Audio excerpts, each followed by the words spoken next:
अभिधा का मतलब है बात को एकदम सीधे तरीके से कहना। अगर बात को एकदम सीधेपन से कहा जाए कि आपने जो कहा उसका वही मतलब निकल रहा है, कोई उसमें तामझाम नहीं है, तो बात को सीधेपन से कहना, एकदम सीधी बात कहना।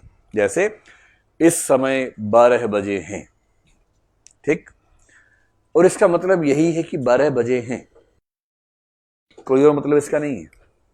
12 बजने एक मुहावरा भी हो सकता है कि अरे तेरे 12 क्यों बजे हुए हैं, मुहावरा भी हो सकता है। लेकिन आप अभी सामान्य सेंस में कह रहे हैं कि इस समय 12 बजे हैं और 10 मिनट पहले 11:50 से 10 मिनट के बाद 12:10 होंगे, इस सेंस में कह रहे हैं। तो जहां कोई बात कही जाए और उसका वही अर्थ जो आप कहना चाह रहे हैं, उसमें कोई जरा भी अर्थ बदल नहीं रहा, उसको बोलते हैं अभिधा। और अभिधा सबसे साधारण तरीका है बात कहने का, सपाट बयानी कहते हैं, सपाट तरीके से बात कहना यानी अभिधा में कहना। ठीक है, अभिधा इतना सीधा है कि अगर अभिधा शब्द में आपने न लगा दिया अंत में तो हो जाएगा अभिधान। तो बताओ कौन बताएगा इसका मतलब क्या है? वो धान जो अभी भी हुआ है, वो नहीं।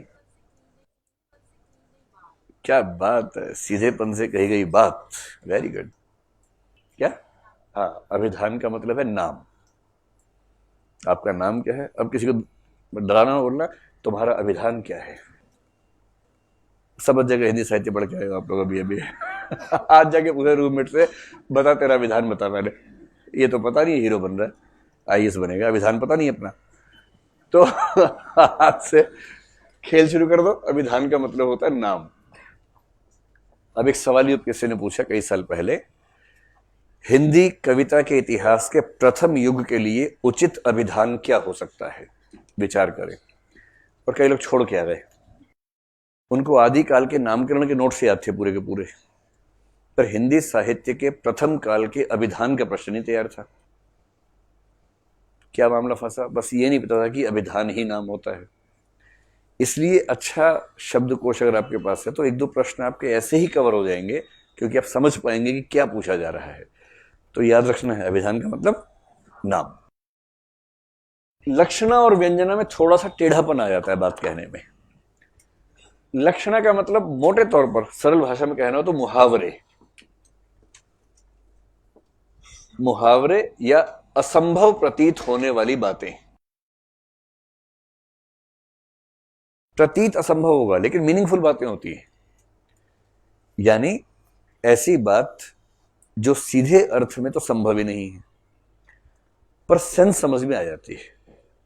जैसे नाकों चने चबाना, ट्राई करके देखिए। आज कुछ चने नाक में ठूंस लीजिए और उसको चबा के देखिए, आप थोड़ी देर में समझ जाएंगे ये संभव नहीं है भाई बड़ा मुश्किल काम है। लेकिन भाषा में चल रहा है कि आईएएस बनना ऐसा ही है मानो नाकों चने चबाना। समझ में आ रही है बात? तो जितने मुहावरे हैं, दांत खट्टे करना है ना, याद रखना है, नींबू काट के एकदम रगड़ देना दांत के ऊपर। तो कौन किसके दांत खट्टे करता है, लेकिन भाषा में चल रहा है, सेंस समझ में आती है। व्यंजना सबसे शानदार चीज है जहां कोई असंभव वाली बात नहीं है। सरलतम भाषा में कहूं, कहा कुछ जाए अर्थ कुछ और निकले, कहें कुछ और अर्थ कुछ और निकले।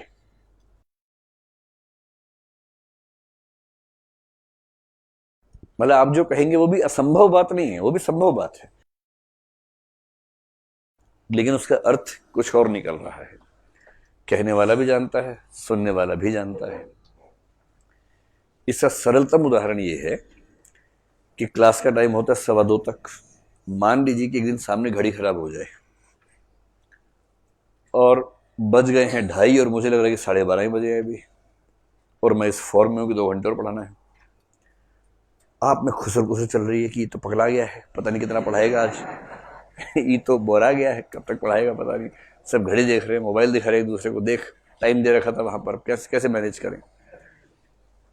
तो फिर आप सब में से एक नायक उठेगा या नायिका, जो भी दबंग है, वो उठ के इतना ही बोलेंगे, सर 2:30 बज गए।